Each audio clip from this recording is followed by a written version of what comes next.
ಅಶ್ಲೀಲ ಕಮೆಂಟ್ ಹಾಕುವವರಿಗೆ ವಿಜಯಲಕ್ಷ್ಮಿ ಅವರು ತಿರುಗೇಟು ನೀಡಿದ್ದಾರೆ. ಎಲ್ಲರಿಗೂ ಗಿರ್ಮಿ ಕನ್ನಡ ಟಿವಿ ಯೂಟ್ಯೂಬ್ ಚಾನಲ್ಗೆ ಸ್ವಾಗತ ಸುಸ್ವಾಗತ ಅಂತ ಹೇಳ್ತೀವಿ. ಶುರು ಮಾಡೋಕ್ಕಿಂತ ಮೊದಲು ಯಾರೆಲ್ಲ ನಮ್ಮ ಯೂಟ್ಯೂಬ್ ಚಾನಲ್ ಮೊದಲು ನೋಡ್ತಿದ್ರಿ ಅವರೆಲ್ಲ ಸಬ್ಸ್ಕ್ರೈಬ್ ಮಾಡ್ಕೊಳ್ಳಿ ಮತ್ತು ಅಲ್ಲೇ ಪಕ್ಕದಲ್ಲಿರೋ ಬೆಲ್ಲೈಕನ್ ಪ್ರೆಸ್ ಮಾಡಿ.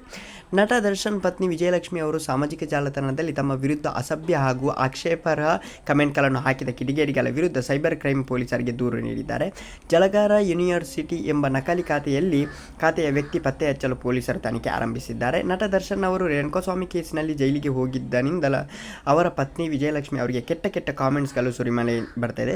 ಹಿಂದೆ ಕೂಡ ಇದೇ ರೀತಿ ಮಾಡಲಾಗಿತ್ತು. ಈಗ ಅಸಭ್ಯ ಅಶ್ಲೀಲ ಎನ್ನುವಂಥ ಕಮೆಂಟ್ ಹಾಕಿದ್ದಾರೆ ಕಿಡಿಗೇಡಿಗಳು. ಸದ್ಯ ಒಂದು ಖಾತೆ ನೆಟ್ಟಿಗನಿಗೆ ನಡುಕ ಹುಟ್ಟಿಸುವ ಕೆಲಸ ಮಾಡಿದ್ದಾರೆ. ವಿಜಯಲಕ್ಷ್ಮಿ ಜಲಗಾರ ಯೂನಿವರ್ಸಿಟಿ ಎಂಬ ಹೆಸರಿನ ನಕಲಿ ಖಾತೆಗಳನ್ನು ತೆರೆದು ಅಸಭ್ಯ ಕಮೆಂಟ್ ಮಾಡಲಾಗಿದೆ. ನಕಲಿ ಖಾತೆಯಲ್ಲಿ ಕಾಮೆಂಟ್ಸ್ ಹಾಕಿದವರ ತಮ್ಮನ್ನು ಗುರುತಿ ಹಿಡಿಯಲು ಆಗುತ್ತಿಲ್ಲ ಎಂದು ಕೆಲವರು ಅಂದುಕೊಂಡಿದ್ದಾರೆ. ಆದರೆ ಈ ಖಾತೆ ತೆಗೆಯುವಾಗಲೂ ತಮ್ಮ ಜಾತಕ ಅಥವಾ ತಮ್ಮದೇ ಯಾವುದೋ ಜಾತಕ ಅದರಲ್ಲಿ ಕೊಟ್ಟಿರುತ್ತಾರೆ ಎನ್ನುವುದು ಅವರಿಗೆ ಅರಿವೇ ಇರುವುದಿಲ್ಲ. ಇದೇ ಕಾರಣಕ್ಕೆ ವಿಜಯಲಕ್ಷ್ಮಿ ಅವರು ಫೇಕ್ ಅಕೌಂಟ್ನ ವಿರುದ್ಧ ಪೊಲೀಸರಿಗೆ ದೂರು ಮಾಡಿದ್ದಾರೆ. ವಿಜಯಲಕ್ಷ್ಮಿ ಸಿನಿಮಾ ನೋಡಲು ಹೋದ ವಿಡಿಯೋಗಳು ಸಾಮಾಜಿಕ ಜಾಲತಾಣದಲ್ಲಿ ಹಂಚಿಕೊಂಡ ಆಕ್ಷೇಪವಾಗಿ ನಿಂದಿಸಿದ್ದಾರೆ.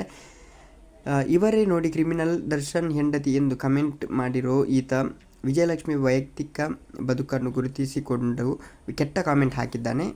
ಗಂಡ ಜೈಲಿನಲ್ಲಿದ್ದಾನೆ. ಇತ್ತ ವಿಜಯಲಕ್ಷ್ಮಿ ಕಾರ್ನಲ್ಲಿ ಓಡಾಟ ಎಂದೆಲ್ಲ ಏನೇನೋ ಅಸಭ್ಯ ಪದಗಳನ್ನು ಮಾಡಿದ್ದಾರೆ. ಈಗ ನಡುಕ ಹುಟ್ಟಿದೆ ಕಮೆಂಟ್ ಮಾಡಿದವರಿಗೆ. ಏನಾಗುತ್ತೆ ಗೊತ್ತಿಲ್ಲ ಗೈಸ್, ಮುಂದರಲ್ಲಿ ಸಿಗೋಣ. ನೀವು ಸೇಫಾಗಿರಿ. ಒಟ್ಟರ ಶೇರ್ಗೆಲ್ಲ ಕಮೆಂಟ್ ಮಾಡಲಿಕ್ಕೆ ಹೋಗಬೇಡಿ. ಯಾಕೆ ಬೇಕು? Thank you.